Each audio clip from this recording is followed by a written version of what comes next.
সর্বাঙ্গে ব্যথা ঔষধ দিব কোথায়? মাননীয় স্বাস্থ্যমন্ত্রী, সর্বাঙ্গে ব্যথা ঔষধ দিব কোথা? একটি দেশের নাগরিকদের অন্যতম মৌলিক অধিকার স্বাস্থ্যসেবা, কিন্তু বর্তমান স্বাস্থ্য ব্যবস্থার দিকে তাকালে মনে হয় সাধারণ মানুষের জীবনের কোনো মূল্যই কর্তা ব্যক্তিদের কাছে নেই। সমালোচনা রয়েছে, স্বাস্থ্য ব্যবস্থা সম্পূর্ণ ভেঙে পড়েছে এবং সংশ্লিষ্টরা প্রতিনিয়ত নিজেদের চরম অযোগ্যতার প্রমাণ দিচ্ছে। জনসেবার বদলে যেন তোষামোদিতেই তারা বেশি ব্যস্ত। সম্প্রতি এক অনুষ্ঠানে দেখা যায়, প্রধানমন্ত্রীকে খুশি করার জন্য স্বাস্থ্যমন্ত্রী সর্দার মোহাম্মদ সাখাওয়াত হোসেন তার একটি গুণের প্রসঙ্গ টেনে আনেন। আমাদের মাননীয় প্রধানমন্ত্রী মাত্র 4 দিন আগে উনি আমাদের মন্ত্রীদেরকে ডাকলেন। আমি আপনাদেরকে কথাটা বলতেছি ওনার প্রশংসা করার জন্য না। পরক্ষণে প্রধানমন্ত্রী তারেক রহমান তাকে এমনটি বলার জন্য নিষেধ করেন। না ওটাদের আপনি অন্য পেশেন্ট থেকে শিখতে হবে স্যার আমাদের। চলতি অর্থ বছরে স্বাস্থ্য খাতে ৬৯,৪০৯ কোটি টাকার বিশাল বাজেট বরাদ্দ দেওয়া হয়েছে। গত অর্থ বছরে যা ছিল ৩৫,৪৭৭ কোটি টাকা, অর্থাৎ গতবারের চেয়ে বাজেট প্রায় ৩৪,০০০ কোটি টাকা বা দ্বিগুণ বাড়ানো হয়েছে। দেশের মানুষের ট্যাক্সের টাকায় এত বড় বাজেট হলেও স্বাস্থ্য খাতে দৃশ্যমান কোনো ইতিবাচক বা মৌলিক পরিবর্তন দেখা যাচ্ছে না বলেই মত বিশ্লেষকদের। চিকিৎসকদের মতে বাজেটের সবচেয়ে বড় অংশই চলে যাচ্ছে কেনাকাটার নামে হরিলুটে। ফলে তৃণমূল বা জেলা উপজেলা স্তরের স্বাস্থ্য কমপ্লেক্সগুলো যেমন বঞ্চিত, তেমনি সরকারি হাসপাতালগুলোতেও নেই বেড অথবা পর্যাপ্ত ওষুধ। মুমূর্ষু রোগীদের জন্য আইসিইউ বা লাইফ সাপোর্ট এখন যেন সোনার হরিণ। এই অবস্থা ডেঙ্গুর মতো ভয়াবহ সংকট মোকাবেলায় সংসদে দাঁড়িয়ে স্বাস্থ্যমন্ত্রীর বক্তব্য পরিস্থিতিকে করেছে আরও হাস্যকর। ডেঙ্গু জ্বরে যখন দেশ জুড়ে হাজারো মানুষ আক্রান্ত, হাসপাতালে রোগীর চাপ, তখন মশা নিধনের বৈজ্ঞানিক পদ্ধতির বদলে জাতীয় সংসদে দাঁড়িয়ে লুঙ্গি আর ফুলহাতা শার্ট পরার উদ্ভট পরামর্শ দিয়েছেন নীতি নির্ধারকরা। মাননীয় স্পিকার এবং দেশব্যাপী মানুষকে মশারি টানিয়ে ঘুমানোর জন্য, ফুল হাতা শার্ট পরার জন্য, পাজামা পরার জন্য বা লুঙ্গি লম্বা করে পরার জন্য আমরা মানুষকে অ্যাওয়ারনেস বৃদ্ধি করতেছি। মাত্র 30% টাকায় জমির মালিক হয়ে নতুন বাংলাদেশের গড়ে তোলার স্বপ্ন দেখা বাংলা বসতি। এই উদাসীনতার সবচেয়ে মর্মান্তিক শিকার হচ্ছে শিশুরা। একসময়ের সফল সম্প্রসারিত টিকাদান কর্মসূচি বা ইপিআই এখন চরম স্থবিরতা। সঠিক সময়ে টিকার অভাবে দেশ জুড়ে হাম ভয়াবহ রূপ নিয়েছে। পরিসংখ্যান বলছে, গত কয়েক মাসে হাম ও এর উপসর্গে প্রায় 784 জন শিশুর অকাল মৃত্যু হয়েছে। প্রতিটি মৃত্যুর পেছনে লুকিয়ে আছে এক একটি পরিবারের আজীবনের কান্না। এতগুলো নিষ্পাপ শিশুর মৃত্যুর দায় স্বাস্থ্য মন্ত্রণালয় কোনোভাবেই এড়াতে পারে না বলেও আলোচনা উঠেছে।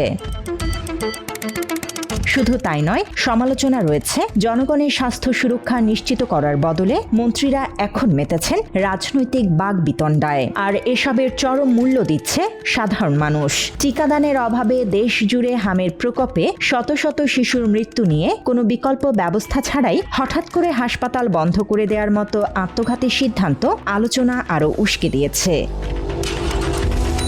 অভিযোগ রয়েছে, নতুন হাসপাতাল নির্মাণ ও সংস্কারের বদলে স্বাস্থ্যমন্ত্রী মেতে আছেন রাজনীতি নিয়ে। মুমূর্ষু রোগীর জীবন বাঁচানোর অগ্রাধিকার বাদ দিয়ে ৭১-এর পরাজিত শক্তি বা জামায়াতে ইসলামীকে রাজনীতি থেকে দূরে রাখার পরামর্শ দিয়ে নতুন আরেক সমালোচনার জন্ম দিয়েছেন তিনি।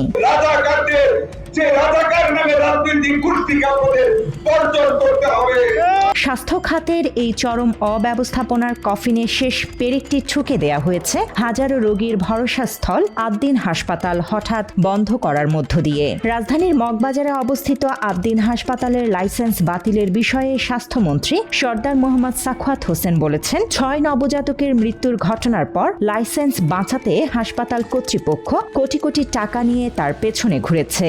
এই যে আদ্দিন হাসপাতাল কোটি কোটি টাকা নিয়ে ঘুরেছে আমার পিছনে।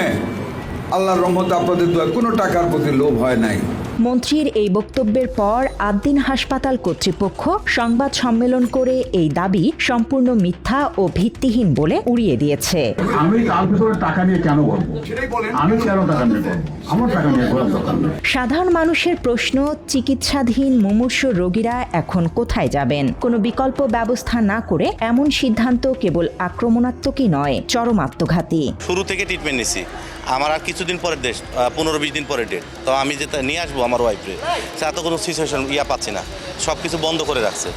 তাহলে তো আমরা তো এত ব্যয়বহুল খরচ করে তো আমরা অন্য জায়গায় নিয়ে যেতে পারছি না। ভর্তি আছে, অনেক আইসিইউতে আছে, এগুলোর জন্য খুবই বেহাল অবস্থা। এটা ফিরাই দিক, এটা গরিবের জন্য অনেক আগের দিয়ে, এখন তো কত নতুন নতুন হসপিটাল হয়েছে, কিন্তু এটা তো অনেক পুরানো। সচেতন মহলও বলছে তদন্ত সাপেক্ষে দায়ীদের কঠোর শাস্তি দেয়া যেত, কিন্তু পুরো সেবামূলক প্রতিষ্ঠান বন্ধ করে দেয়া কোনো যৌক্তিক সমাধান হতে পারে না।